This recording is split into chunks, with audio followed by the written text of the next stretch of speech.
The quarterfinals of the Olympic men's football tournament have concluded. Let's go through each result and break down some of the major key moments. Welcome to Campfire Football. I'm Sebastian North. So we'll start with the first match, which was the United States against Morocco. Both teams had impressive group stages. The United States lost 3-0 to France on their opening day, but then convincingly beat New Zealand and Guinea to move on to the next round. Morocco did very well to win their group. Don't forget, they beat Argentina on the first day of the tournament after a crazy game. Made a video about that if you want to check it out. Morocco also lost 2-1 to Ukraine in their second match and had to beat Iraq in their third game to make it through, and they ended up winning the group. So they go against the United States, and most people thought, well, this looks like a good 50-50. The US has a solid chance.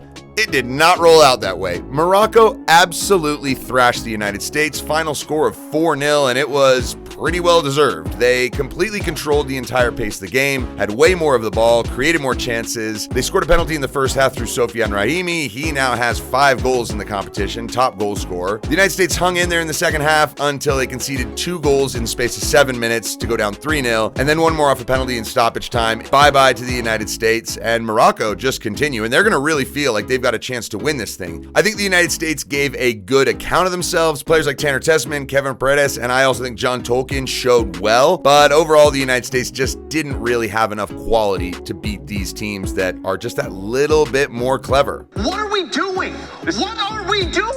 Onward, Spain versus Japan, and this was a pretty interesting game. Fermin Lopez from Barcelona goes ahead and gives Spain the lead in the first half with a shot from long range. I think the keeper could have done a little bit better with this one, but Japan fought back and ended up getting an equalizer 5 minutes before halftime, and it looked fine. And then they went to a VAR check, and you see how tight of an offside call this is. To me, this is kind of absurd. Like, this is not what offside is for.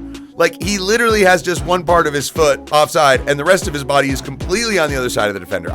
This is not what offside really is all about. He's not gaining a clear advantage, but hey, that's the rule. That's what it is. Japan get the goal disallowed, even though right before halftime, they would hit the post to almost equalize. Then in the second half, Spain would get a fantastic second through Fermin Lopez. The corner goes deep out. He chests it down, lets it bounce, volleys it over the crowd. This is a fantastic strike, terrific goal. Really good blockbuster one to watch, but I do think the goalkeeper probably should have saved this one as well. But you know what, whatever. Just give Fermin Lopez the credit. It's fantastic. Spain would add a third through Abel Ruiz, and that was it. Spain dump out Japan 3-0 and move on. Their summer is going very well. Don't forget they won the Euros and also the under-19 Euros, beating France in the final. So Spain are looking for a hat trick of titles this summer. That would really be something. Then we had the tightest game of the day, Paraguay against Egypt, and this was just a really tough match. Both teams played well, but there was not much in between them. Paraguay ended up taking the lead with 20 minutes to play, and it really looked like they were going to be able to finish it out. But in the 88th minute, Egypt swing a really good ball into the box. It's headed in, and it is 1-1. We go to extra time. The energy was good in extra time, but no one had any cutting edge, so we go to penalties. Egypt win 5-4, converting all of theirs, and move on to the semifinal. Could host France make up the rest of the group for the semifinalists? They would. It was a 1-0 victory over Argentina. This was an intense game. There's a lot of bad blood brewing between these two nations. Argentina just recently were caught singing a